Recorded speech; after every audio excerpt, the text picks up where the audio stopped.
হাম হস্পিটেলত এগৰাকী দুখীয়া ৰোগীৰ পৰা এগৰাকী দুখীয়া মহিলাৰ পৰা কিমান টকা লোৱা হৈছে। এগৰাকী দুখীয়া মহিলা এগৰাকী দুখীয়া ৰোগী সেই হাম হস্পিটেলত গৈছিলে, যোনখন হস্পিটেল মৌলানা বদৰুদ্দিন আজমল সাহাবৰ। আৰু সেইখন হস্পিটেলত শুনা যায় যে সেইখন হস্পিটেলত বহুতো দুখীয়া ৰাইজৰ চিকিৎসা কৰা হয়, ফ্ৰীত চিকিৎসা কৰা হয়।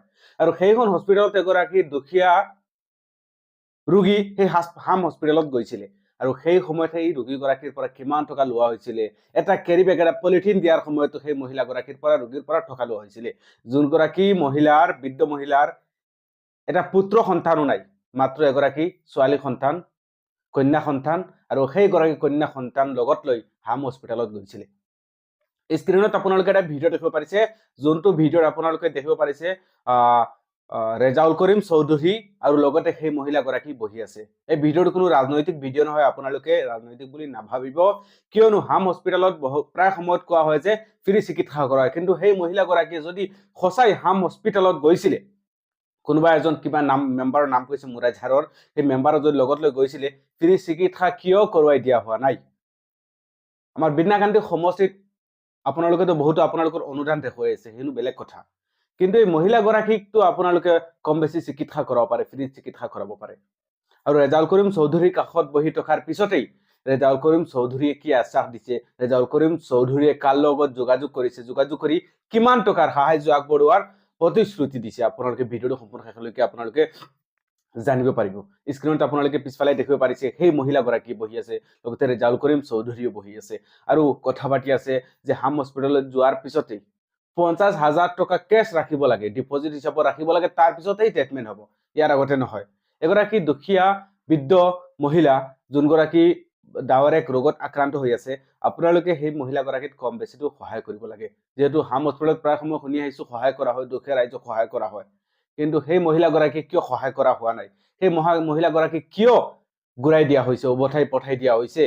যোনগৰাকী মহিলাৰ হাতত 1 টকাও নাই। কিন্তু অৱশেষত ৰেজাউল কৰিম চৌধুৰীয়ে কাৰ লগত কথা পাতিলে, কি কথা পাতিলে, আপোনালোকে ভিডিঅ'টো সম্পূৰ্ণ শেষলৈকে চালে জানিব পাৰিব। ক্যাশ পয়সা ডিবিডিত 50,000 টাকা জমা করতাম, পারছি না, কান্তনা করতাম। জি বহুত রিকোয়েস্ট করছি। এখন যে হামুকিয়া যে টেস্ট করাইছিলেন, জি জি টেস্ট করাইতে এখন বোকানে এখন পয়সা লাগছে, পয়সা দিতে সব পয়সা পয়সা নি জি জি অন্য তারা এই করে যে মাফ করিয়া দেন, গরিবরে মাফ করিয়া দেন। জি না এটা কইছে কইলে তারা কইছেন কি তা গরিব দনি আশা করি একটা মাফ দিছেন না। জি না 1 টাকাও মাফ নাই।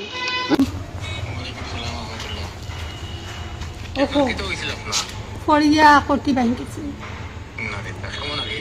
এখন বছর হয়ে যাবে, কত দৌড় তুলাইছি, কোনো কোনো লাইনত কোনো মানুষের কাছে সহায় পাইছি না।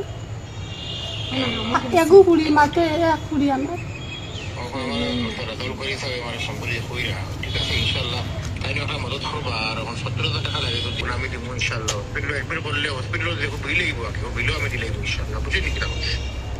নিশ্চয় আপোনালোকে শুনিব পাৰিছে ৰেজাউল কৰিম চৌধুৰী আৰু আমাৰ সকলোৰে প্ৰিয় মৌলানা মুস্তাক আনফৰ চাহাবে 70,000 টকা সাহায্য প্ৰদান কৰিব বুলি প্ৰতিশ্ৰুতি আশ্বাস দিয়ে যে মহিলাগৰাকীক 70,000 টকা কেছ প্ৰদান কৰিব। তেখেতে এইখিনি সুধিও আছে কেছ দিম নে হস্পিটেলত দিম? তেতিয়া ৰেজাউল কৰিম চৌধুৰীয়ে ক'লে হস্পিটেলত দিলেই হ'ব। এনেধৰণৰ মানুহ আমাৰ প্ৰয়োজন। মৌলানা বদৰুদ্দিন আজমল সাহাবে বহুত সহায় কৰিছে, সাহায্য কৰিছে, কিন্তু হাম হস্পিটেলত কেতিয়াবা এনেধৰণৰ কিছু ঘটনা সংঘটিত হয়। আচলতে হাম হস্পিটেলত যোনগৰাকী ঠিকাদাৰসকল বহি থাকে, সেইসকলে এনেধৰণৰ কৰ্ম বা এনেধৰণৰ কাণ্ড সংঘটিত কৰে নেকি? সেইখিনিৰ প্ৰতি চকু দিয়াৰ বহুতো প্ৰয়োজন। আৰু এনেধৰণৰ যদি মহিলাসকল যায়, আপোনাৰ নিশ্চয় সহায় সহযোগিতা কৰে, কিন্তু এইগৰাকী মহিলাক কিয় সহায় সহযোগিতা কৰা হোৱা নাই? আপোনালোকে ভিডিঅ'টো সম্পূৰ্ণ শেষলৈকে যদি চাইছে, আপোনালোকে কমেণ্টৰ জৰিয়তে আপোনালোকৰ মতামত জনাব, কিয়নো এগৰাকী বৃদ্ধ মহিলাক, এগৰাকী বয়সীয়াল মহিলাক, অসহায় মহিলাক এনেধৰণৰ উভতাই দিয়াটো কোনোপধ্যে গ্ৰহণযোগ্য নহয়। আৰু যদি হাম হস্পিটেলে এনেধৰণৰ সহায় কৰি আহিছে, এইগৰাকী মহিলাকো সহায় কৰিব লাগিছিল। যদি মিছা হয় মহিলাগৰাকী এনেধৰণৰ কেমেৰা সন্মুখতে কথা নকলে হয়, মিছামিছি হলে, কিন্তু হয় এনেধৰণৰ কাণ্ড সংঘটিত হৈছে। মহিলাগৰাকী এনেধৰণৰ কথা সামাজিক মাধ্যমত বা কেমেৰা সন্মুখত আহি ক'বলৈ বাধ্য হৈছে। ধন্যবাদ। পয়সা দিবা, আমি দিব দিয়া, তোমার অপারেশন করাইতে হয় হসপিটাল কোন যেতে পারে, খানা করাই ভাই কোন হসপিটাল করাইতে কইছো। আমি মাতিয়া আমার মানুষদের ব্যবস্থা করাই দিব, ইনশাআল্লাহ চিন্তা করিও না, বুঝছো।